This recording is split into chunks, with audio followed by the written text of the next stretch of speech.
You're also going to need a packet of Parathas. I've got 15 in my pack here, they look like this. And some water for sealing the edges. Splash of oil in the pan to fry the potatoes, veg and lamb. Okay guys, so we're making Punjabi Paratha samosas. Splash of oil in the pan, about a tablespoon. Then we're going to add our lamb, 500 grams.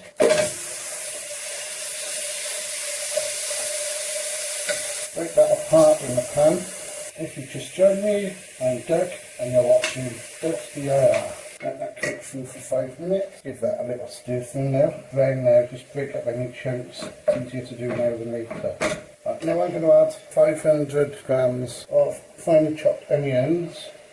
And I'm going to add my chilies. I've got about 10 chopped chilies in there, but you can adjust that to taste. But by the time you've added all the rest of the ingredients, it's not as much as it sounds. And I'm adding dry spices. Chili, cumin, coriander, turmeric and garam masala, a tablespoon each.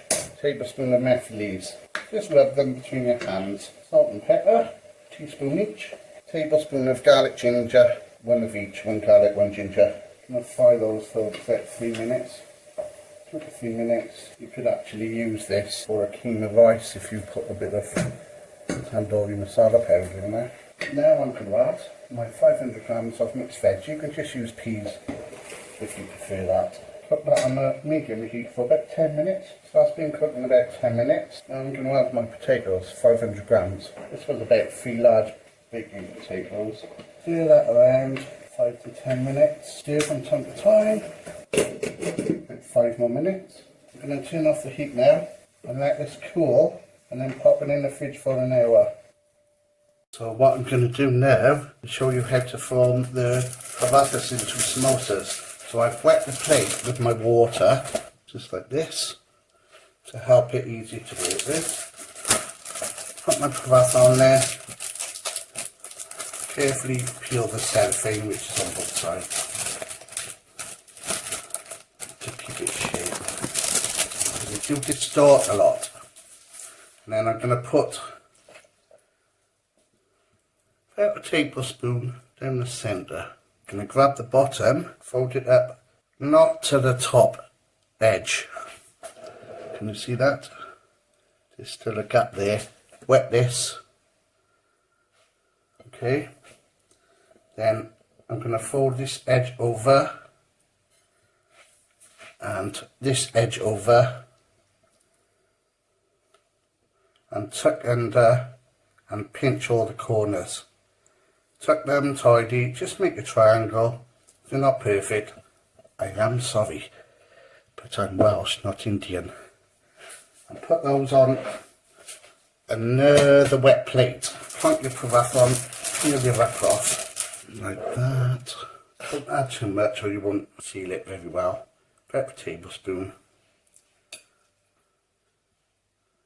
Tablespoon?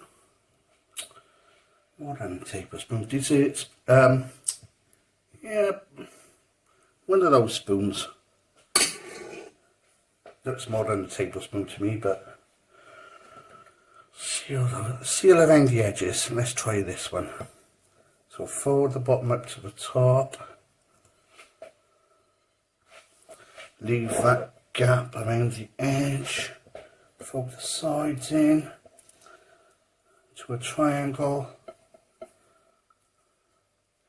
You can pinch the edges of the triangles, pinch the corners and put it,